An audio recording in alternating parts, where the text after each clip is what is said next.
Si vous deviez choisir un livre Jedi, un livre guerrier et pacifiste à la fois, lequel serait-ce ? Pour moi, ce serait sans hésiter Mes départs de Panaït Istrati. En lisant ce petit livre, j'ai rencontré une voix unique, un homme en quête de liberté, de savoir et animé d'un amour inconditionnel pour la vie. Aujourd'hui, je vous emmène dans le sillage de son œuvre. Bienvenue sur French Voyage, le podcast des lettres françaises en liberté. Panaït Istrati, c'est une vie comme un fleuve. Il naît près du Danube, ce fleuve immense qui traverse 10 pays, mais toute sa vie sera marquée par des allers et retours, entre sa Roumanie natale et l'ailleurs, entre espoir et désillusion, entre engagement et recherche de vérité. Il naît en effet à Brăila, important port du Bas-Danube en Roumanie, le 10 août 1884. Ses origines sont à la fois simples et mêlées. Sa mère roumaine est blanchisseuse, elle vit librement, sans être mariée donc, avec un contrebandier grec tué par les gardes-côtes alors que Panaït est encore bébé puisqu'il a seulement 9 mois.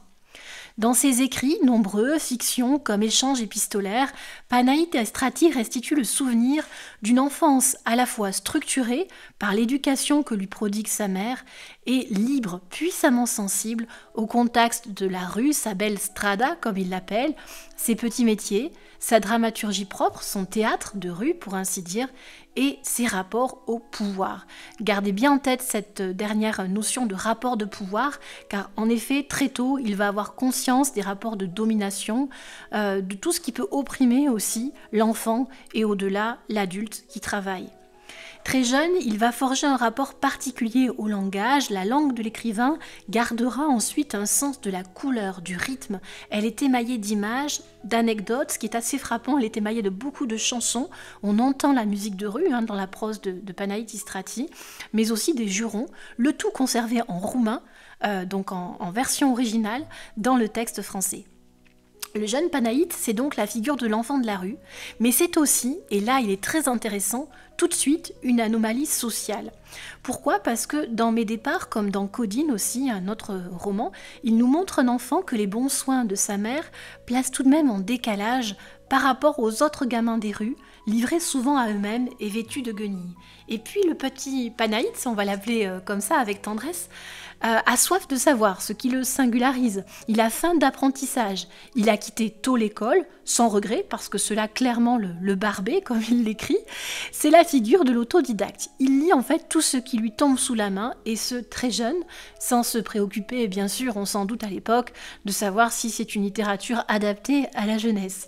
Dans Mes départs, il raconte par exemple qu'il lit in extenso, comme un roman de A à Z, le dictionnaire universel en langue roumaine. Il a vraiment une fin encyclopédique. Je ne compris pas tout de suite ce que voulaient dire les mots « dictionnaire universel ». Mais en feuilletant au hasard, je sentis mes joues s'empourprer de plaisir. Termes scientifiques, néologismes que j'avais rencontrés dans les journaux et sur lesquels je passais navré, je les trouvais ici, rendus à ma compréhension. Les quelques expressions qui s'éclairèrent aussitôt pour moi mirent en branle mon intelligence, m'apportèrent du soulagement au cerveau et de la joie au cœur. C'est une image que l'on retrouve en de multiples occurrences dans son œuvre. Le savoir est lumière, le savoir est joie, et il faut entretenir cette flamme. On verra d'ailleurs que la flamme apparaît dans le plan essayistique de son œuvre, dans ses derniers essais. Il y a chez lui un tempérament d'enthousiaste que l'on sent dans ses lettres, notamment adressées à Romain Rolland. C'est une correspondance qui est volumineuse et qui a été publiée en tant que telle. C'est quelqu'un qui n'est donc ni blasé, ni terne, ni froid par calcul. Il y a chez lui une honnêteté, une générosité dans ses enthousiasmes, ses admirations et ses amitiés qui me touchent. Alors il va quitter l'école tôt, par nécessité, mais comme je l'ai dit sans regret, il multiplie les petits métiers. Très jeune, il devient notamment garçon de taverne. Il montre comment il s'agit en fait d'un véritable esclavage pour les enfants, qui le coupe de la lumière, de sa strada, de sa belle rue. Mais le Danube semble lui souffler qu'il existe aussi un ailleurs, une vie d'aventure et de liberté. Et en fait, Panaït Istrati le dit lui-même plus tard dans son œuvre, il a ressenti très tôt et de façon en fait quasi constante dans son existence une sorte d'appel, l'appel de l'ailleurs et en particulier de la France. Il a une admiration, on pourrait dire même qu'il a une vision de la France. Il parvient à partir de 1900, alors qu'il a 16 ans, à s'embarquer clandestinement sur des navires qui vont lui faire découvrir non pas la France immédiatement, mais l'Italie, la Grèce, l'Égypte, le Liban. Et Panaït Istrati s'y révèle amoureux en fait de la Méditerranée. Son existence sera par la suite faite de ses allées et venues, on l'a dit, mais il va tout de même s'engager et se stabiliser pour un temps, en gros entre 1909 et 1916, en Roumanie, en faveur du mouvement ouvrier roumain. Ce sont là ses premiers engagements. Il publie notamment dans la presse associée à ce mouvement. Il quitte ensuite en 1916 la Roumanie afin de soigner une tuberculose en Suisse. En fait, il a probablement d'ailleurs contracté dans le fond humide des tavernes que je décrivais au cours de son enfance. Et c'est là, à près de 30 ans, qu'il décide d'apprendre le français. Alors ça, c'est tout à fait Panaït Istrati. C'est-à-dire qu'en fait, c'est quelqu'un qu'on dépeint souvent comme voilà, un enthousiaste, un baroque, un exubérant. Et en fait, il a aussi un côté très discipliné, très méthodique. Il a mis en place assez tôt en fait, un système de fiches qu'il va utiliser notamment pour apprendre le français. Alors c'est un journaliste suisse qui lui fait connaître à cette occasion l'œuvre de Romain Rolland et c'est une révélation pour lui et il décide de lui écrire une lettre en français, bien sûr. Romain Rolland va recevoir cette lettre 2 ans plus tard, après des péripéties incroyables qui font partie de cette série de miracles dont parle l'écrivain Panaït Istrati lui-même. Et il pressent les dons d'écriture de ce jeune Roumain et il le pousse à écrire. Alors, on voit que, comme souvent d'ailleurs dans sa vie, c'est l'amitié, ici une grande amitié avec Romain Rolland, qui lui fait faire de grands pas en avant, qui signe des bifurcations décisives. La première publication aura lieu pour lui en 1923, donc grâce, on peut dire, au parrainage, ou je ne sais pas comment on pourrait dire ça mieux, mais peut-être grâce au mentor que constitue pour lui Romain Rolland. Il s'agit de Kira Kiralina. Ses autres publications suivront de façon régulière. On peut dire qu'un écrivain est né, un écrivain roumain de langue française.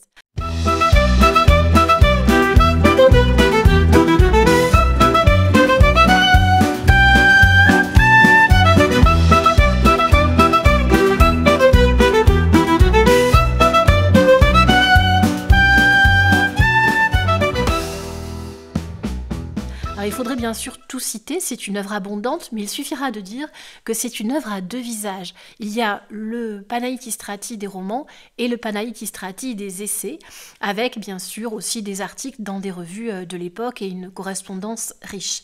Ces essais sont moins nombreux que sa production romanesque, mais ils ont un effet retentissant, malheureusement pour lui, pour ainsi dire, puisqu'ils vont signer le bannissement d'Istrati. Il est de bon ton, à partir des années 1929-1930, de lui cracher au moins symboliquement au visage ou de s'en détourner.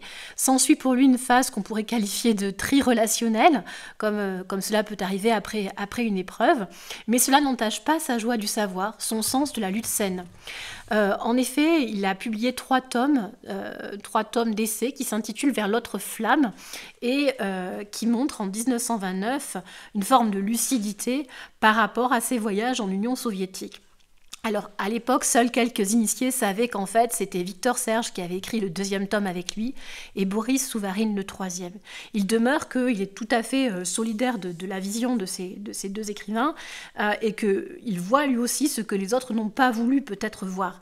La lucidité avec laquelle il perçoit la domination d'une caste bureaucratique sous le couvert du socialisme ne lui est pas pardonnée.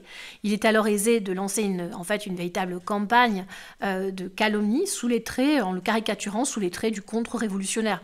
On sait bien que c'est une ruse du pouvoir que de forger ses propres étiquettes pour dévaloriser l'exercice authentique de la pensée. Il suffit donc de penser à cette catégorie de contre-révolutionnaires, d'ennemis du peuple, ou encore quand on parle évidemment de terroristes quand il s'agit des maquisards de la Seconde Guerre mondiale, et on pourrait encore actualiser cette pensée en songeant aux étiquettes actuelles que l'on peut forger pour dévaloriser toute pensée critique. Alors il passe pour un vendu au pire, ou au mieux pour un agitateur.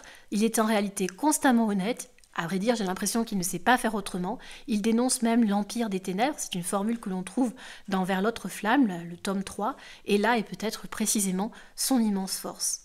Vous remarquerez que l'eau est donc un élément très présent dans sa vie comme dans son œuvre, venant peut-être équilibrer sa nature enflammée, inspirée et inspirante. J'ai parlé du Danube, j'ai parlé de la Méditerranée en général. L'eau y est associée au voyage, à la quête, et le fleuve Danube y est à la fois source de vie et symbole de ses idéaux de liberté. Il meurt le 16 avril 1935 à Braila, non sans avoir célébré encore une fois son cher Danube, une dernière fois en vérité, dans une lettre écrite à un ami de Braila, peu de temps avant sa mort. Eh bien, je l'ai, mon Danube, je l'ai pour toujours, et je me demande si ma vie, riche de rien que des miracles, pourra faire un dernier miracle, dégelant mon Danube au soleil d'un dernier printemps. Panaït Istrati n'a pas seulement, à travers son œuvre romanesque en particulier, raconté sa vie.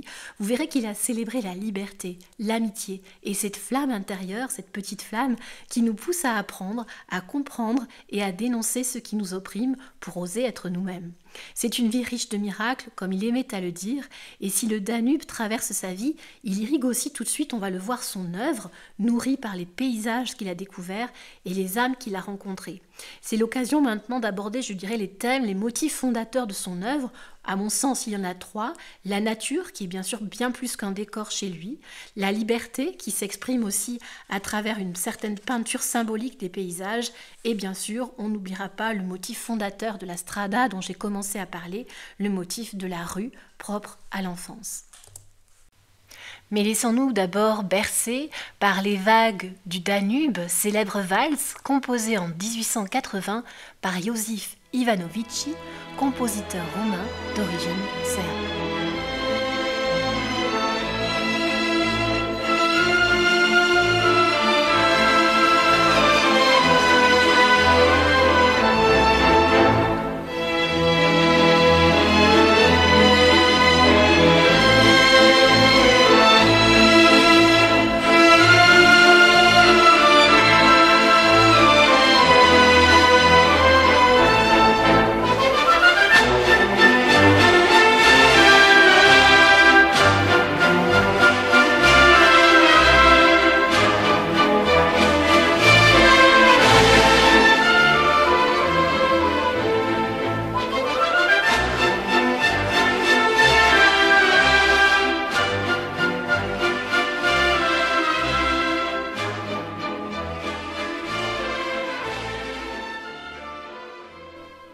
Alors, j'ai parlé, pour commencer, de la nature, parce que c'est vrai que chez lui, elle est bien plus qu'un décor, en la mesure où c'est une source de beauté, d'étonnement sans cesse renouvelé, de liberté, mais aussi de spiritualité. Ce dernier point est très important, à mon avis, pour comprendre, pour rentrer vraiment dans l'œuvre d'Istrati. Istrati, c'est l'écrivain libertaire, c'est l'écrivain qui va oser être lucide par rapport à l'Union soviétique, mais c'est aussi, à mon avis, l'écrivain véritablement habité par une grande spiritualité. Ces récits regorgent de scènes où il explore des espaces sauvages qui sont comme autant d'échappées belles dans la vie de l'enfant notamment, hors de l'espace relativement citadin de Braila, de la vie donc très intense du port. Prenons Codine notamment, où le géant du même nom va inviter l'enfant, qui au fond est un avatar du petit Panaït, à une chasse nocturne dans le maquis marécageux. Il va lancer une invitation en forme de tentation, si vous voulez, qui, vous allez l'écouter, pour moi, alors je vais tout de suite orienter votre lecture, mais elle sonne vraiment, je trouve, comme une petite miniature orientale, ou on peut même dire une miniature, vous savez, ces tableaux chinois, oui, ces tableaux asiatiques. C'est l'empire du nénuphar blanc et des murs sauvages, veloutés, grosses comme des cerises, dit Codine. Là, c'est vrai qu'on a envie d'y aller, moi, je pense. Écoutez un peu plus loin, dans le silence léger de la nuit paisible de juillet, je goûtais pour la première fois la volupté de me sentir perdue dans les marécages, de ne plus entendre d'autres bruits que le clapotis des rames, les sursauts de poissons à la surface et le cri de la chouette dans l'opacité nocturne. Il n'y a pas là, même si je parlais de petites miniatures quasi orientalisantes dans la bouche d'ailleurs du tentateur gentil, en vérité, qu'est Codine, c'est vraiment le gentil géant en fait. Il n'y a pas pour autant dans l'ensemble de ce roman et dans l'ensemble de son œuvre un pittoresque facile, un exotisme là bon teint qui fleurerait une vision caricaturale des Balkans. Il y a aussi en fait une âpreté de la vie, un contact direct avec les éléments, une sensorialité intense qui place en ce sens Panaït Istrati dans la grande famille des écrivains qui se refusent finalement à une littérature de salon. C'est jamais dit comme tel, je crois, en tout cas sous la plume de Panaït Istrati, mais c'est vrai qu'on n'est pas du tout dans ce côté fleur coupée justement que dénoncera plus tard Julien Gracq. C'est vraiment un écrivain du contact aux éléments. Il y a notamment un passage qui a été une clé pour moi, une clé d'ouverture pour ouvrir vraiment la porte de son œuvre. Et je vais vous le lire en intégralité parce que ça m'a évoqué d'autres nuits peuplées du crissement des insectes, les nuits de mon enfance. On adore ces moments, je crois, où ça nous parle. Ces moments où on a un sentiment étrange de déjà vécu. La littérature, elle a cette magie en fait d'ouvrir des portes dans l'espace, c'est vrai, mais aussi dans le temps. Alors c'est peut-être une analyse perchée et joyeuse, précisément comme une musique des Balkans.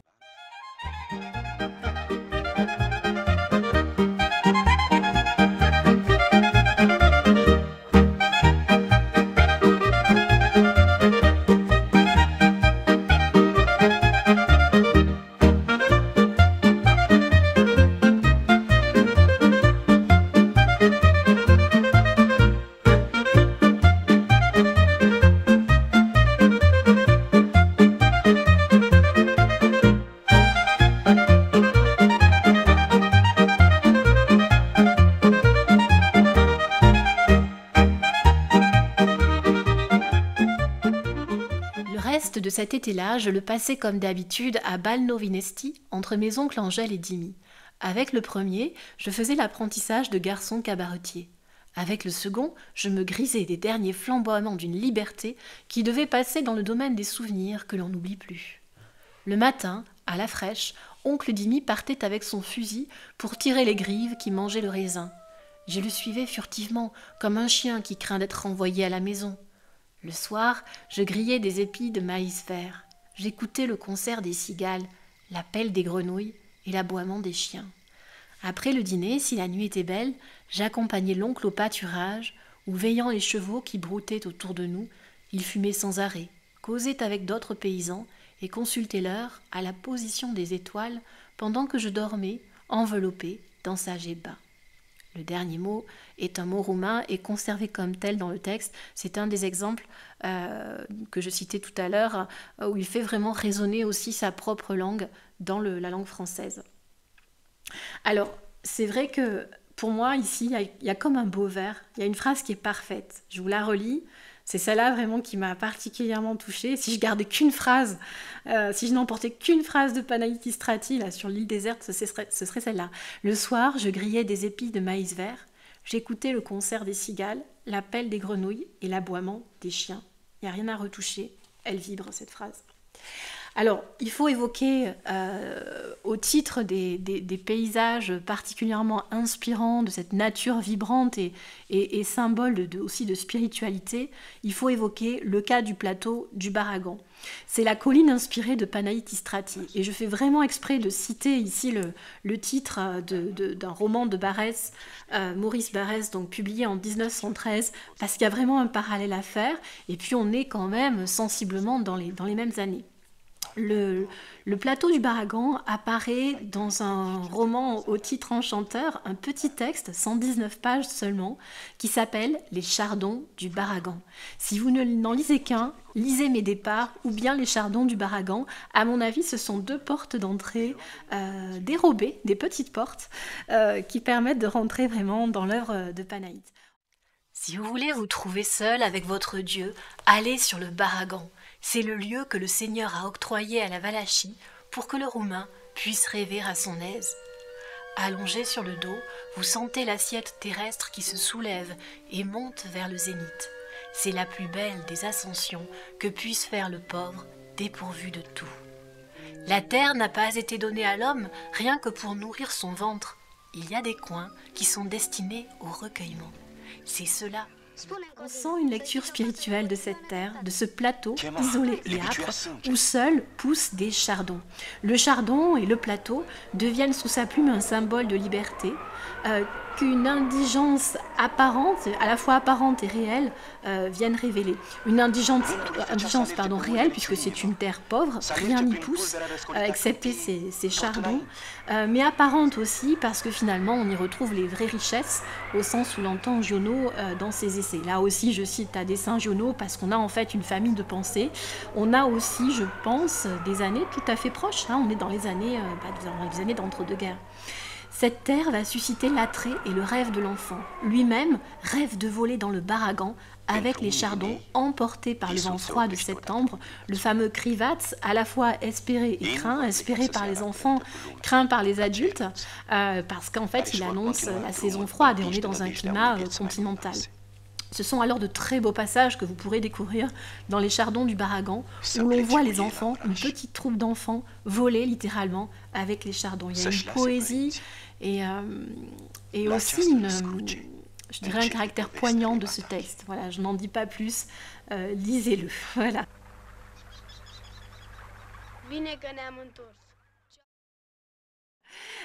J'en viens maintenant à aborder un thème qui est en fait un motif qui est absolument connexe à celui de la nature, c'est la liberté.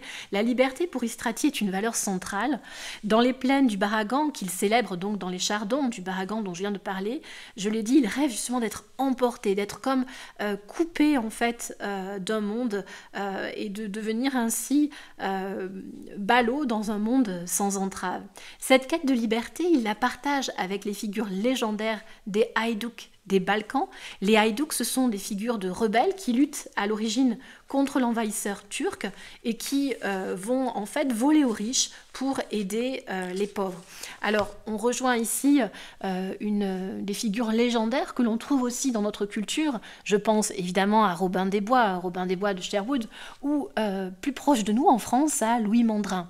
Dans les chardons du Baragan, Istrati va aller jusqu'à écrire « Près d'un compagnon joyeux et armé d'un fusil, je me serais découvert une âme haïdouk, rêvant danger et exploit.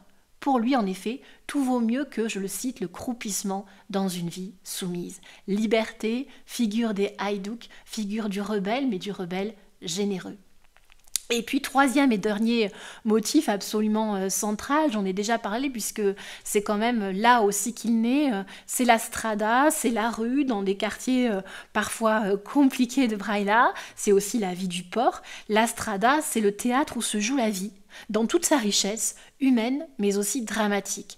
Dans Codine notamment, on a le personnage central qui est un personnage violent, mais qui va trouver une forme de rédemption dans le regard de l'enfant. Istrati décrit donc là, avec simplicité et force, la vie de la rue et les rapports de domination. Et il sait précisément aller au-delà des apparences, nous proposer une éthique profonde qui est quand même assez éloignée d'un corpus de règles strictement morales. Au sens moral classique, Codine est un personnage violent qui a tort et qui se met toujours dans des situations où il a tort. Au sens profondément éthique de la vie de la rue, Codine est transfiguré. Et d'ailleurs, il parle souvent, Istrati parle de cette strada comme étant inondée de lumière. Voilà.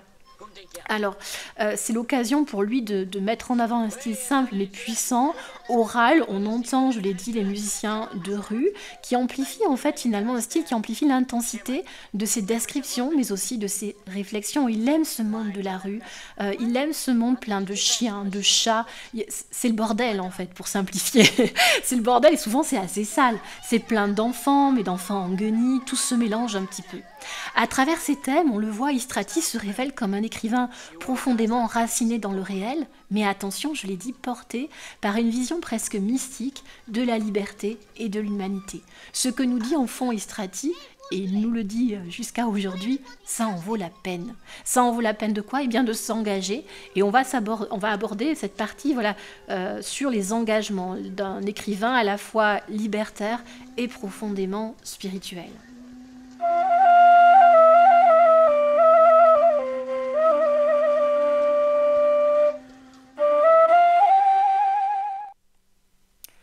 Alors, au titre de ces engagements, je crois qu'on pourrait tout de suite dire que la défense de la cause enfantine occupe en fait une place centrale chez Panaïtis Strati.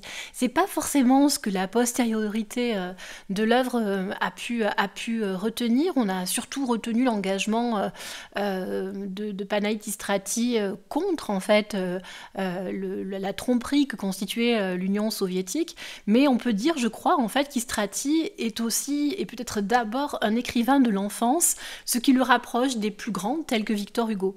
Cette sensibilité particulière transparaît dans son œuvre, notamment dans des passages fondamentaux où il évoque l'enfance révolutionnaire. Je vais vous lire notamment un passage que je trouve très beau, toujours dans Mes départs. Vous voyez que c'est vraiment un texte qui est une vraie porte, encore une fois, dans l'œuvre d'Istrati. Alors je le lis in extenso parce qu'il a une façon vraiment inédite de parler de l'enfance et d'élargir, vous le verrez, c'est habile, le sujet. Tout enfant est un révolutionnaire. Par lui, les lois de la création se renouvellent et foulent aux pieds tout ce que l'homme mûr a édifié contre elle. Morale, préjugés, calcul, intérêt mesquin. L'enfant est le commencement et la fin du monde. Lui seul comprend la vie parce qu'il s'y conforme. Et je ne croirai à un meilleur avenir que le jour où la révolution sera faite sous le signe de l'enfance. Sorti de l'enfance, l'homme devient monstre. Il renie la vie en se dédoublant hypocritement. L'humanité a-t-elle tiré quelque enseignement de tout ce que la création lui fait entendre depuis des milliers d'années ? Aujourd'hui, tout comme au Moyen-Âge et dans l'Antiquité, aucun corps social constitué ne comprend la vie. Nulle législation ne la protège. L'arbitraire et la sottise règnent plus que jamais. Créature fragile, toute vibrante d'émotivité, toute assoiffée de vie, l'enfant est encore livré aux brutes humaines, ignorantes et crevant d'égoïsme, qui lui cassent les reins dès qu'il tombe en leur pouvoir. Comment saurait-elle, cette face bestiale, que l'enfant est un début de vie friand de la lumière du jour, du bruissement des arbres, du clapotis des vagues, de la brise caressante, du gazouillement des oiseaux, de la liberté des chiens et des chats qui courent la rue, de la campagne embaumée, de la neige qui le brûle, du soleil qui l'étonne, de l'horizon qui l'intrigue, de l'infini qui l'écrase. Comment se douterait-il que l'enfance est la plus douce des saisons de la vie et que l'on peut seulement, pendant cette saison-là, jeter les fondations de cet édifice humain dont l'existence sera précaire dans le bonheur même. Fondations qui doivent être faites de bonté et uniquement de bonté si l'on ne veut pas que tout l'édifice dégringole dans l'abîme. Et comment la base de la vie serait-elle de cette trempe quand la majorité de l'humanité passe son enfance à recevoir des coups et à vivre dans la privation, dans la mortification et dans les assommantes forteresses dressées par les lois ? Qu'y a-t-il d'étonnant à ce que la terre foisonne de voleurs, de criminels, d'escrocs, de macros, de paresseux et d'ennemis de l'ordre, quand votre ordre, entre guillemets, ô maître, n'est fondé que sur des cruautés incompatibles avec les lois naturelles ? Et vous êtes des législateurs, ô ogres de la belle enfance, ô cabaretiers, épiciers, manufacturiers, grands détenteurs de terre, noirs comme votre âme. Et vous avez des académies et des chaires de morale et des églises qui prêchent la pitié au son de cloches assourdissantes et des parlements. Et vous ignorez ce que renferme la poitrine d'un enfant comme vous ignorez tout de cette vie qui pourrait être belle et que vous estropiez. Ce passage est très beau précisément parce que l'on voit bien que Istrati y élargit le sujet à toute une conception de la vie comme petite pousse fragile, petit oiseau dont on peut finalement assez facilement briser les ailes. Marqué donc par la misère infantile qu'il a pu observer, il va en venir à dénoncer avec force la falsification des idéaux d'enfance heureuse que le régime soviétique prétend incarner. On sait en effet que dans la presse de l'époque, la presse étrangère, on vantait l'accueil de la petite enfance dans des crèches modèles. On se souvient, on a pu voir un certain nombre d'images à ce sujet. Or, il se rend compte qu'il n'en est rien une fois sur place. Pour lui, cette mise en scène idéologique va être un indice clair de la tromperie sous-jacente à tout le régime qui exploite en fait l'image de l'enfance tout en perpétuant en réalité l'injustice et la pauvreté. J'en viens d'ailleurs de ce fait au deuxième grand engagement de Panaït Istrati. Celui-là est plus connu, c'est son engagement contre le mensonge et l'injustice, et en particulier celui qu'incarne l'URSS quand il se rend sur place. Marqué par la misère des enfants dans son territoire natal, en Roumanie, où il montre bien en effet la misère des enfants avec ou sans foyer, il en vient à voir dans cette condition des enfants un miroir des failles profondes des systèmes politiques qui prétendent les défendre. Et je pense qu'on peut dire que c'est là en fait que Panaït Istrati amorce son rejet du totalitarisme, des totalitarismes en vérité, car Istrati sait bien que le régime soviétique n'est pas le seul, hélas, à tendre ce miroir au regard lucide. Le totalitarisme est pris en compte de tous les aspects de la vie de l'individu. On voit bien, hélas, ce qu'il en est sur le terrain. Alors, ce n'est pas pour lui, en fait, le seul indice, mais quand il va en Union soviétique, évidemment, compte tenu de son vécu populaire, c'en est un assurément pour lui.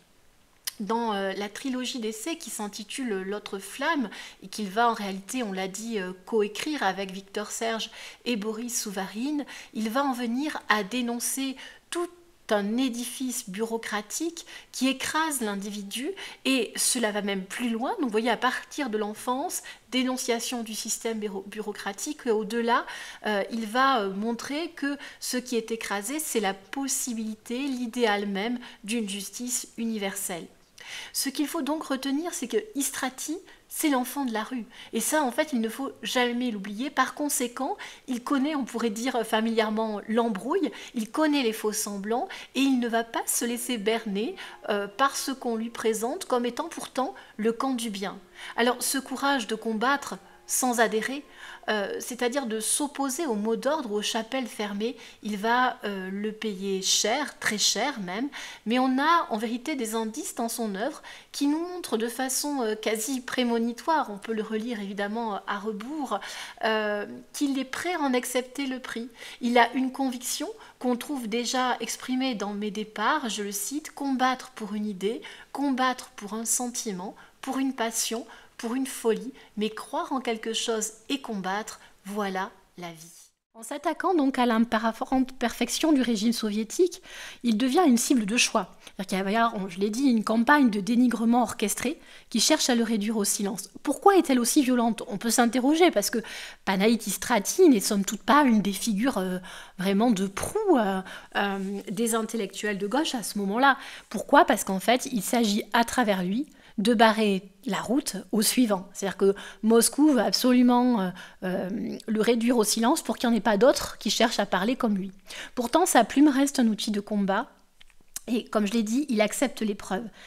On le voit dans les chardons du Baragan, il écrit « Mais il est écrit que tout être humain doit verser des pleurs pour une cause ou pour une autre. » Autrement dit, il accepte l'épreuve parce que de toute façon, écrire sinon n'a pas de sens. Il y a une part de risque, et effectivement, sinon c'est une littérature qui n'a pas de sens. Ce sont les affaîtries vaines, les grasses vaines de Ballerine, je crois qu'il dit l'Ériste, hein, dans l'âge d'homme. Voilà. Alors, au titre des engagements et des choix, il y en a un dernier qui me paraît en fait très important pour nous, c'est celui d'écrire en langue française. On peut se poser la question pourquoi il fait ce choix. À mon avis, c'est vraiment un choix qui mérite une attention particulière. Alors, bien sûr, on pourrait y voir un choix stratégique. C'est vrai qu'au début du XXe siècle, écrire en français va lui assurer une audience assurément plus large que la langue roumaine. Ça lui offre tout de suite une portée internationale. Mais ce choix déplace la simple opportunité, il s'inscrit comme un acte de liberté. Pourquoi? Parce qu'en fait, la langue française, dans sa richesse et sa subtilité, y compris même dans ses structures syntaxiques, devient un outil idéal pour transmettre son rejet des carcans. Pour Istrati, la France n'est pas seulement un pays, c'est une idée, celle d'une terre de liberté indomptable. Il a cette vision-là de la France. Cette langue, plus qu'une autre, va donc lui permettre d'explorer les ombres, de dénoncer ce qui ternit la lumière de chacun et du collectif. Alors il me semble, je ne peux pas m'empêcher de le dire, que ce message résonne encore aujourd'hui, à une époque où l'on rabaisse parfois la culture française, où on a l'impression d'être parfois réduit à un ramassis d'idiots ou de rien. Istrati nous dit au contraire, il y a une lumière, il y a un éclat dans cette culture qui, malgré ses ombres, malgré ses manquements, reste d'une force universelle. Alors certes, Istrati a souffert en France, notamment de la pauvreté, il a dû faire, là encore, mille et un petits métiers, mais son amour pour ce pays et cette langue demeurent intacts. Il y a chez lui non pas un chauvinisme étroit, mais un attachement sincère qui va de pair avec son ouverture au monde. Cosmopolite dans l'âme, voilà ce qu'il est. Il s'inscrit dans une vision universelle où la langue française devient un outil pour toucher l'humain partout, parce que pour lui, c'est la langue des Lumières. Je le cite, que je voulusse apprendre le grec, cela était tout aussi vrai que j'aimerais aujourd'hui apprendre toutes les langues de la terre. Mais quant à accorder quelque priorité à une nation au détriment ou à l'humiliation de telle autre, je ne me suis rendu coupable à aucun moment de ma vie, pas même dans l'enfance, de pareilles mesquineries. Je suis venu au monde cosmopolite. Et il y a là un phénomène de réciprocité heureuse, puisqu'en choisissant d'écrire en français, Istrati n'a pas seulement utilisé une langue pour s'exprimer, il l'a enrichi. Il l'a enrichi, il lui a apporté une nouvelle vitalité, une perspective unique, façonnée, et ça évidemment ça m'intéresse, je dis évidemment pour ceux qui me connaissent un peu, une perspective unique et façonnée par ses racines roumaines, son vécu nomade en fait. Il donne à cette langue une couleur inédite, un souffle qui est venu du Danube et des marges du monde. Et le Danube, pour Istrati, faut-il le rappeler, c'est une âme rebelle. Je le cite, « Gelé depuis décembre, il venait de rompre pendant la nuit sa formidable carapace, cet implacable révolutionnaire. Il l'avait fracassé. » C'est ça qu'il aime dans le Danube, c'est sa puissance. Et le moment où ça surgit, on s'y attend pas, comme une invitation à casser les codes et reprendre un pouvoir personnel, à bon entendeur.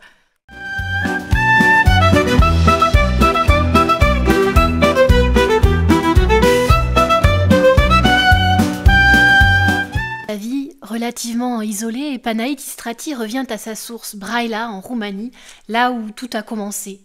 Aujourd'hui, il repose à Bucarest, mais son œuvre, telle les eaux du Danube, continue de couler.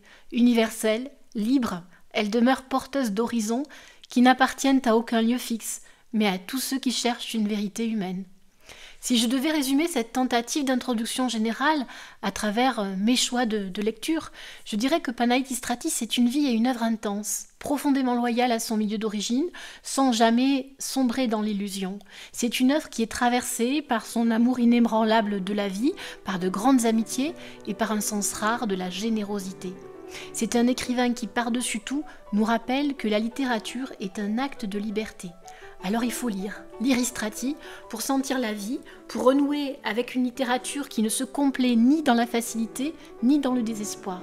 Et nous continuerons, je l'espère, ce voyage ensemble, car Panaït Istrati, c'est plus qu'un écrivain, c'est un point de départ. Un départ merveilleux, un départ français vers un voyage infini.